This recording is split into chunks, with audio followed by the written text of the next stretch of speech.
A Christmas zombie musical? I'm in. Hey, I'm Amy and welcome back. And this is what I'm talking about. A movie to get me into the Christmas spirit, even though there is not a ton of Christmas involved in this movie. It's set during Christmas and they're still talking about Christmas a little bit, but it's so great. It's just so much fun. Okay, anyways, I'm talking about Anna and the Apocalypse. It is a little bit of an independent movie that was limited release, or it is limited release, so if you can find it in a theater near you, I definitely recommend checking it out. I remember hearing a lot about it from Fantastic Fest back in 2017, and I heard a lot of people really loving it. So I was waiting for it to come out, and I was very excited when it was coming to a theater very close to me. I immediately booked my tickets, and I was there because if you've been watching my channel, oh my gosh, I'm sorry, I am homesick today and I'm trying to film this video, so my mind is a little foggy, but I'm going to try to push through it because I want to talk about this movie because I really loved it. If you've been following my channel for a while, you know that I am not a huge fan of horror movies, but there are a couple types of horror movies that I really do like, including slashers and zombie movies. I also really love Christmas, and I love comedies. There's one thing that I'm not a huge fan of either, and that is musicals, but this movie combines the zombies, it combines the Christmas, it combines the comedy, and it combines the musical into one beautiful little hour and 30-minute package. I think that's the length of this movie, but it's so great. It made me a lover of musicals, at least for this movie. The musicals I do enjoy for the most part are Disney movies, which I don't necessarily consider musicals, as well as Sound of Music. It's one of the very few musicals that I really do love, as well as Mary Poppins, but again, a Disney movie, and La La Land. I really loved La La Land. So I wasn't skeptical going into this because I heard the songs in this are amazing, and I can tell you that they are just nothing like what you would think of a musical song to be. Like La La Land and Sound of Music, they definitely have very musical songs. In this movie, they are a little bit more of the genre of music that I personally love. I love a little bit of pop punk music, a little bit of rock, some pop thrown in there a little bit too. But these songs are just a combination of all of those. They're fun, they're upbeat, you can't help but tap your toes the entire time.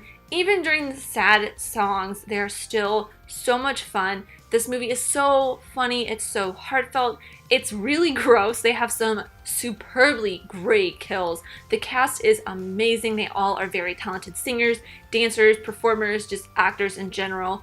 They're all hilarious. And I remember hearing about this movie from Fantastic Fest a couple years ago, like I had said, and some of the people who were reporting on it got to meet some of the cast members. I guess they are very nice as well. Super excited on that. But again, like I said, there is a little bit of Christmas. It is set during Christmas. You can see a little bit of Christmassy stuff around. They mention Christmas a couple times, but it is really more focused on the not necessarily teen drama, but the relationship aspects between friends, between boyfriend and girlfriend, well, not necessarily boyfriend and girlfriend, between couples.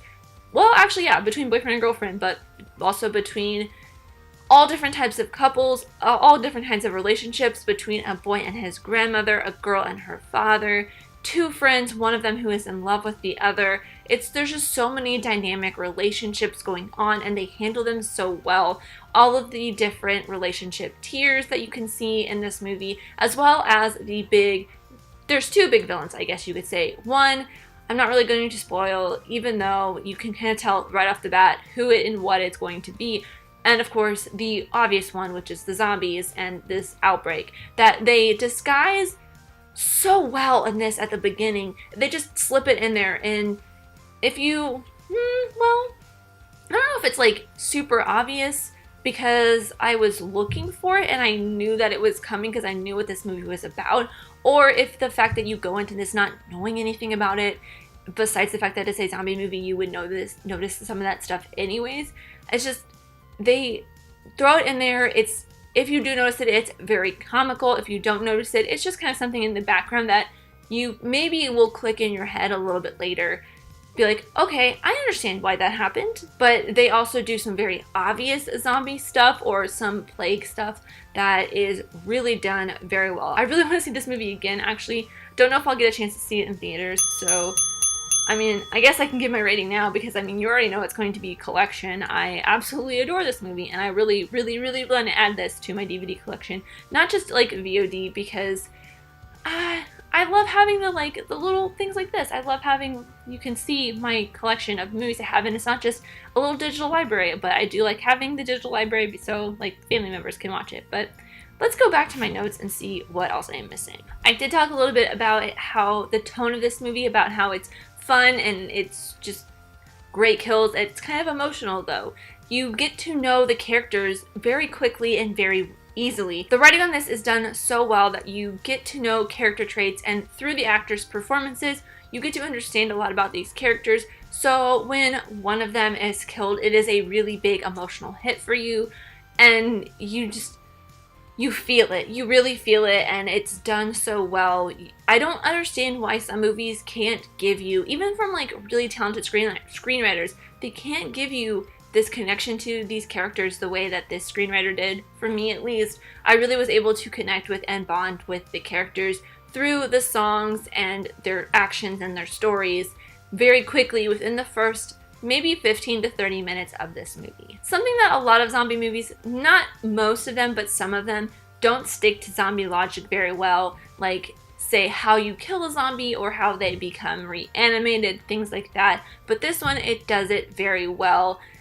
I mean, some of the how you kill them things, like normally you would just shoot them in the head or chop their head off or something like that. Somehow these zombies are still living, but there's other ways to kill them.